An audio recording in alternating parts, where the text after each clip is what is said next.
Hi there, it's Mike with On a Second Opinion. Today's talk is about the meniscus.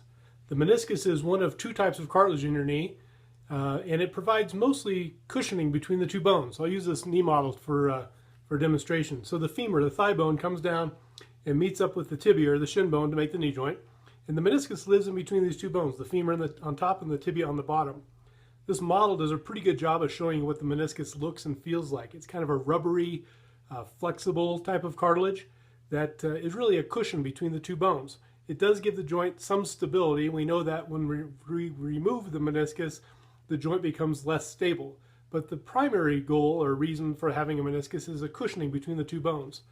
Now, unfortunately, the meniscus does not have a very good blood supply, and blood is what keeps things flexible and healthy. Really, it regenerates the cells. So if we look at this meniscus, this is the medial side, the inside of the knee. We have a medial meniscus, and on the outside we have a lateral meniscus.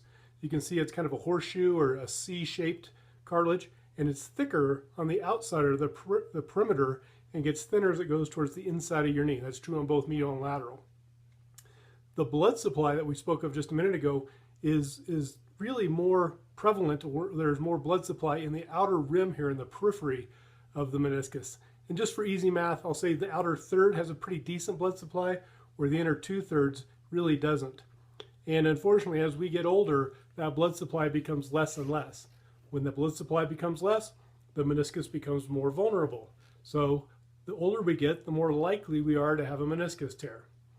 The symptoms of a tear are usually what we term mechanical. Some things like catching or clicking or popping. I'll use the analogy in the office all the time of, is it like having a rock in your shoe when you're out for a hike or a walk, where sometimes you can step and there's really no issue at all, and then others, when that piece of meniscus flips between the two bones, the femur on top, the tibia on the bottom, it feels just like that pebble or that rock in your shoe. And oftentimes patients will say, yeah, that's exactly what it feels like.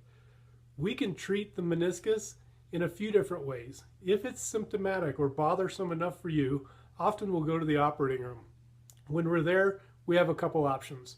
In general, if the tear is on this inner edge here where it's thinner and has less of a cushioning, oftentimes we'll do what's called a partial meniscectomy, where we really just remove that piece of meniscus that's torn. You've heard of an appendectomy, where the doctor removes your appendix. A meniscectomy, or a partial meniscectomy, which is really what it is basically the same idea. We just remove the torn meniscal tissue. Partial is key here because usually and ideally we won't remove the whole thing.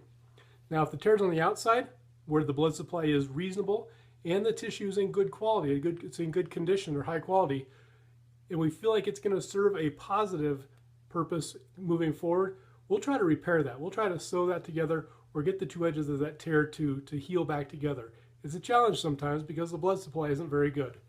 There's a ton more to learn about the meniscus, and there's a few other treatment options that are new on the scene that are really proving to be pretty interesting as far as their outcomes.